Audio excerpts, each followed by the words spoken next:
I'm Carmen and the channel is Mano.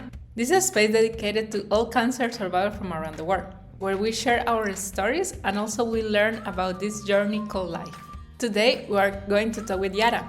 She is a cancer survivor from Spain that she's going to tell us a little bit about her. Hi Iara, how are you? Hi, Carmen. I'm great. Thank you for inviting me to this interview. Well, first, who are you? What is your favorite food? And what are you passionate about right now? I am a sarcoma patient and also a patient advocate.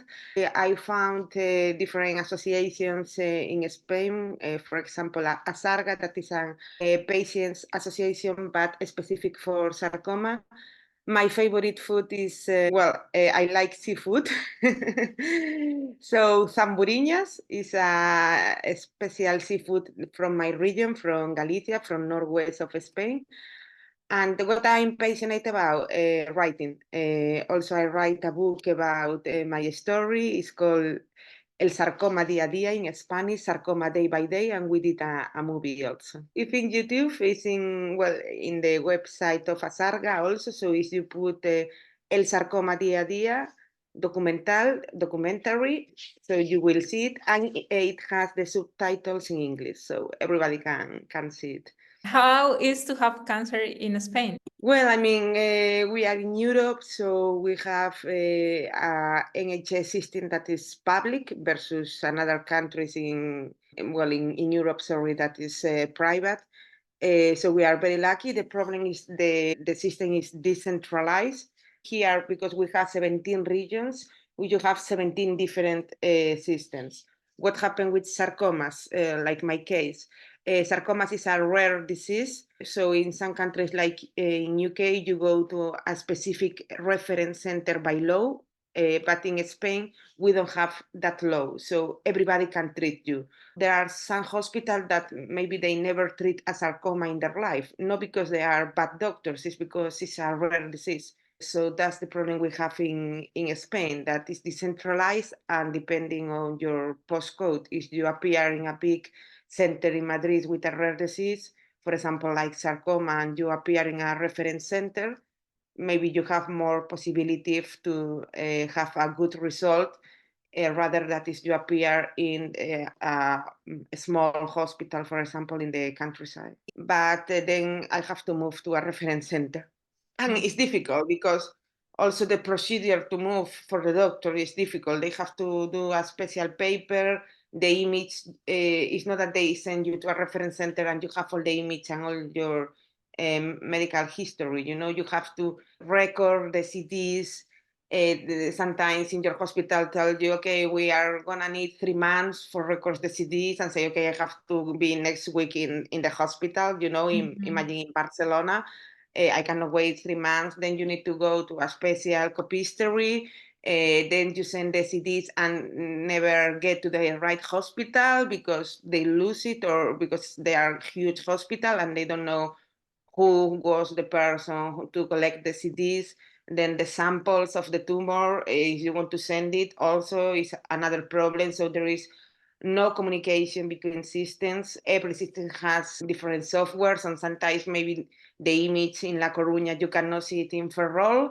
That is a hospital that is just 30 kilometers from La Coruña. People don't talk about that, right? Like how difficult it is to move to another place during the treatments. So all this make it a bit difficult, access to the same treatment to all the Spanish, at least in rare cancers. I repeat, maybe breast cancer, that all the hospital has a protocol, so it's the same. You will receive the same treatment. But rare cancers that are very specific, that you need to be attended in reference centers with a specific committee that has credentials, not a random committee that for doctors create in the hospital, that a specific committee with credential from the Ministry of Health. So that is difficult access. It's not easy for all the patients. You know many cancer patients and cancer survivors, and how would you describe them in one word or in many words?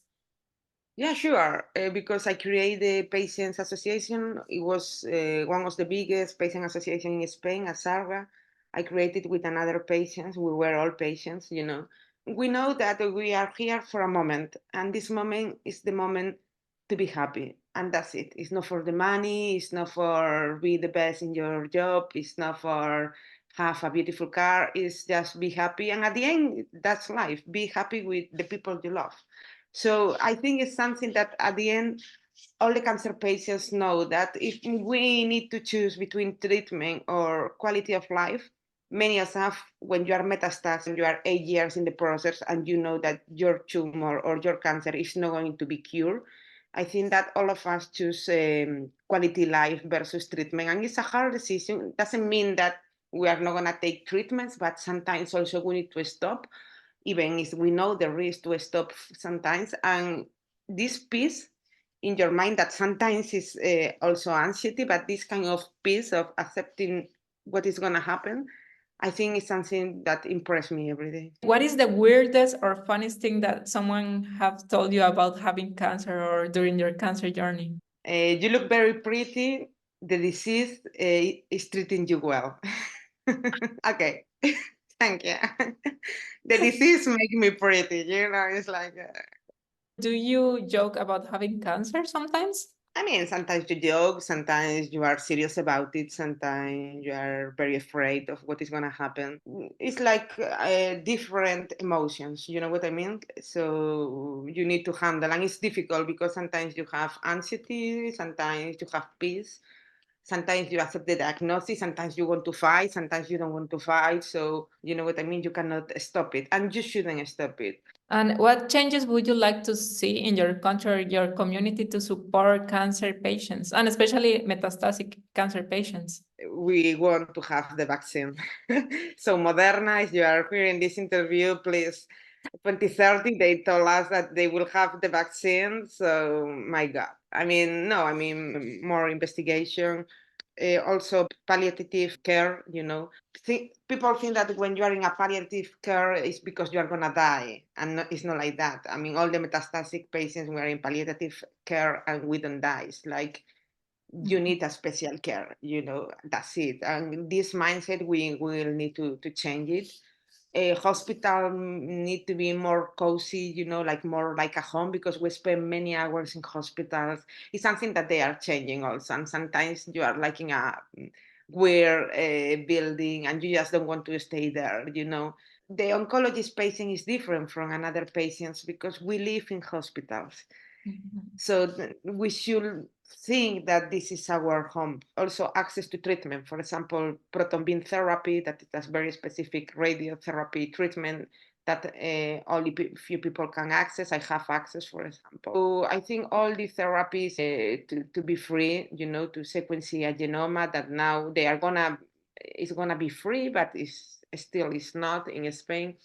So I think all this access to medicines and access to these technologies, it will be great for patients. The last question, which word describe you that doesn't have anything to do with cancer, like that you were like that before the diagnosis and everything? I was a journalist in conflict areas. I was in Egypt, Palestine, Israel. I travel a lot worldwide. Like every 6 months, I was in a different country for covering the news. I was living in hotels and with my luggage and my life, just in a small luggage. And my house was my computer and the car I rented. And it was a crazy life, but I really like this kind of crazy life also, So I think adventure is something, and traveling is something that it comes inside me also. So thank you, Yara, for the interview. Well, thank you very much. And I hope this interview helps another cancer patients. And goodbye to everybody. If you like this video, well, give us a thumbs up and subscribe. And share it with other people that you think this could be very useful. Thank you. Bye.